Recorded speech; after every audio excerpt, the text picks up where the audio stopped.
মানুষের জীবন মানেই তো অনুভূতি, ওঠানামা, তাই না? কখনো আনন্দ থাকবে, কখনো কষ্টে থাকবে, কখনো ব্যর্থতা, কখনো একাকিত্ব। ছোটবেলায় আমাদের মন খারাপ হতো, প্রিয় খেলনা ভেঙে গেলে, বন্ধুর সঙ্গে ঝগড়া হলে, পরীক্ষায় খারাপ নাম্বার পেলে, আর কারো কথা শুনে কষ্ট পেলে। তখন আমরা কাঁদতাম, চুপ করে থাকতাম, একা থাকতে চাইতাম। কিন্তু তখন ডিপ্রেশন শব্দটা এতটা পরিচিত ছিল না আমাদের সঙ্গে, তাই আমরা নিজেদেরকে কোনো রকম রোগী বলে ভাবতাম না। এখন সমস্যা হচ্ছে মানুষ নিজের অনুভূতিকে বোঝার আগেই একটা নাম দিয়ে ফেলছে। মন খারাপ মানেই ডিপ্রেশন, কিছুদিন একা লাগছে ডিপ্রেশন, কাজ করতে ইচ্ছে করছে না ডিপ্রেশন। ফলে একটা সাধারণ মানসিক ক্লান্তিও অনেক সময় নিজের কাছে ভয়ঙ্কর অসুখ বলে মনে হতে শুরু করে। আর মানুষ যখন নিজেকে অসুস্থ ভাবতে শুরু করে, তখন সেই ভাবনাটাই ধীরে ধীরে তাকে আরও দুর্বল করে দেয় মানসিকভাবে। দেখো, শব্দের কিন্তু একটা শক্তি আছে। একটা শব্দ মানুষকে ভয় পাইয়ে দিতে পারে, আবার একটা শব্দ মানুষকে সাহস দিয়ে শক্ত করতে পারে। আচ্ছা ধরো, কাউকে তুমি সরাসরি বললে তোমার ক্যান্সার হয়েছে, তাহলে সে প্রথম ধাক্কাতেই মানসিকভাবে ভেঙে পড়বে। তার মাথায় তখন শুধু মৃত্যু, ভয়, অন্ধকার এইসবই ঘুরবে। কিন্তু এই জিনিসটা যদি একটু সহজভাবে, একটু অন্যরকমভাবে বোঝানো হয়, যেমন ধরো তোমার শরীরে সেরকম কোনো সমস্যা হয়নি, ওই জাস্ট ছোট্ট একটা ব্যাপার, ওষুধ খাও, ধীরে ধীরে ঠিক হয়ে যাবে, তাহলে মানুষ সেটাকে অনেক বেশি শক্তভাবে নিতে পারে, কারণ এখানে ইম্প্যাক্টটা কম। ঠিক তেমনই ডিপ্রেশন শব্দটার একটা মানসিক ইম্প্যাক্ট আছে।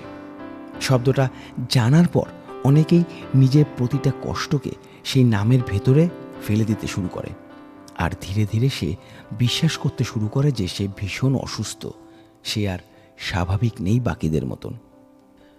অনেক সময় দেখবে মানুষ শুধু ক্লান্ত থাকে, কখনো একটু ভালোবাসার দরকার হয়, কখনো বিশ্রামের দরকার হয়, কখনো কারো সঙ্গে মনের কথাটা বলার দরকার হয়, কখনো সময়টাই খারাপ যায়। অবশ্যই সত্যিকারের ডিপ্রেশন একটা গুরুতর মানসিক সমস্যা, এবং যারা এর মধ্যে দিয়ে যাচ্ছেন তাদের কষ্টটা কিন্তু খুব বাস্তব, খুব কঠিন। সেটাকে হালকাভাবে নেওয়া মোটেও ঠিক নয়। কিন্তু একই সঙ্গে এটাও সত্যি যে প্রতিটা মন খারাপকে ডিপ্রেশন বলে মানতে শুরু করলে মানুষ কিন্তু নিজের স্বাভাবিক আবেগগুলোকেও ভয় পেতে শুরু করবে। আগেকার দিনে মানুষও কষ্ট পেত না এটা কিন্তু নয়, তারা ভেঙে পড়তো না তাও কিন্তু নয়, কিন্তু তারা প্রতিটা কষ্টকে অসুখের নাম দিতে জানতো না। তাই হয়তো তারা কষ্টের মধ্যেও বেঁচে থাকার জায়গা খুঁজে নিতে পারত একটু সহজভাবে।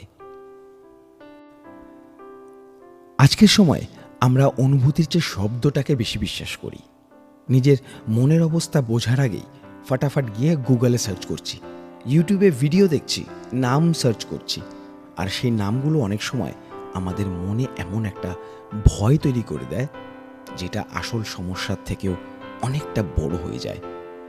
তাই হয়তো দরকার প্রতিটা দুঃখকে রোগ না ভাবা, প্রতিটা কান্নাকে দুর্বলতা না ভাবা, আর নিজের মন খারাপকে একটু সময় দেওয়া।